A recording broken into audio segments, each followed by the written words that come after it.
Everyone, स्वागत है आपका हमारे चैनल लर्न बायोलॉजी में। आज हम साइंस के प्रैक्टिस सेट फर्स्ट को सॉल्व करेंगे, जिसमें मैंने कार्य, सामर्थ्य और ऊर्जा के क्वेश्चंस लिए हैं। चलिए स्टार्ट करते हैं वीडियो। पहला क्वेश्चन है, कौन सा कथन असत्य है? ऑप्शन ए फर्स्ट जो है वो सामर्थ्य बराबर कार्य अपॉन समय। सेकंड है कार्य बराबर बल इंटू विस्थापन, मतलब W/T। F into D. And third है कार्य बराबर सामर्थ्य इंटू दूरी, और इनमें से कोई नहीं। तो right answer of this question is 3, कार्य सामर्थ्य इंटू दूरी। कार्य बराबर होता है बल इंटू विस्थापन F इंटू डी, जो कि सही है, और सामर्थ्य बराबर होता है कार्य अपॉन समय, वर्क अपॉन टाइम। ये दोनों ही सही हैं फॉर्मूले। जो इसमें गलत है वो थर्ड है। नेक्स्ट, कार्य का मात्रक है पहला newton, second newton metre, third joule metre और फोर्थ जूल पर मीटर। तो right answer of this question is newton metre.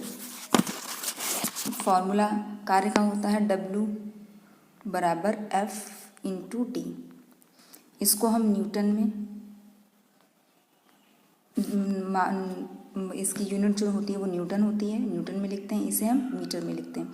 सो इसकी जो कार्य का जो मात्रक बनेगा वो न्यूटन इंटू मीटर बनेगा। आगे देखते हैं, अधिकतम कार्य के लिए बल और विस्थापन के बीच कोण होना चाहिए। आपने एक फॉर्मूला पढ़ा होगा, W बराबर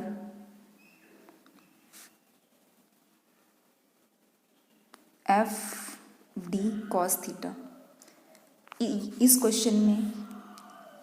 क्वेश्चन का आंसर इसी फॉर्मूले से आएगा जब cos थीटा की वैल्यू बराबर 0 डिग्री होगी। cos 0 डिग्री की जो वैल्यू होती है 1 होती है।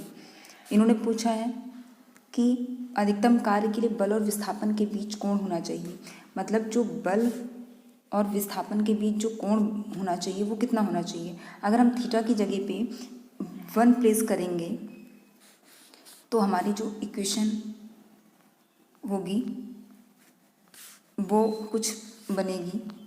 हम थीटा की जगह पे, एक मिनट, थीटा की जगह पर हम W = FD cos 0 डिग्री रखते हैं। cos 0 की वैल्यू होती है 1, तो अब जो नेक्स्ट आएगा वो FD आ जाएगा। इसका मतलब जो cos थीटा की वैल्यू है, या जो बल और इस विस्थापन के बीच जो कोण बनेगा वो cos 0 डिग्री का बनेगा, जिसकी वजह से सब अधिकतम विस्थापन होगा। क्योंकि अगर न्यूनतम विस्थापन कब होगा, जब ये पूरी W की वैल्यू क्या हो जाए, 0 हो जाए, तब न्यूनतम विस्थापन होगा, या सबसे कम विस्थापन होगा, मतलब विस्थापन होगा ही नहीं। तो यहाँ पर जो हमें अधिकतम विस्थापन की बात की गई है वो ये कि थीटा की वैल्यू जो होगी वो 0 डिग्री होगी। सो राइट आंसर यहाँ पर होगा ऑप्शन फर्स्ट, 0 डिग्री।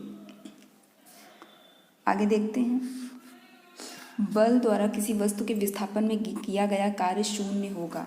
जैसा अभी मैंने बताया, W बराबर FD cos थीटा। अगर थीटा बराबर 90 डिग्री, अगर cos 90 की वैल्यू देखें, cos 90 होता है 0। cos 90 की वैल्यू 0 रखने पे W भी 0 हो जाएगा, क्योंकि ये पूरी वैल्यू को 0 कर देगा। और इन्होंने यही पूछा है कि बल द्वारा किसी वस्तु के विस्थापन में किया गया कार्य शून्य होगा। किस स्थिति में होगा, जब उसकी वैल्यू 90 डिग्री हो। सो राइट आंसर इज 90 डिग्री। पिंड की गतिज ऊर्जा का व्यंजक है। गतिज ऊर्जा को हम K से लिखते हैं, काइनेटिक एनर्जी बोलते हैं इसे, और K बराबर होता है 12 mv²। सो राइट आंसर होगा इसका ऑप्शन 4, 12 mv²। नेक्स्ट चलते हैं, जब किसी वस्तु का वेग 2 गुना कर दिया जाए तो उसकी गतिज ऊर्जा हो जाती है। किसी वस्तु का अगर वेग जो वेलोसिटी है उसे डबल कर दिया गया, वेलोसिटी को डबल कर दिया गया तो उसकी गतिज ऊर्जा हो जाएगी। ऑप्शन ए है, फर्स्ट है 2 गुनी, सेकंड है 4 गुनी और थर्ड है आधी एंड फोर्थ है अपरिवर्तित। काइनेटिक एनर्जी का फॉर्मूला होता है 12mv²।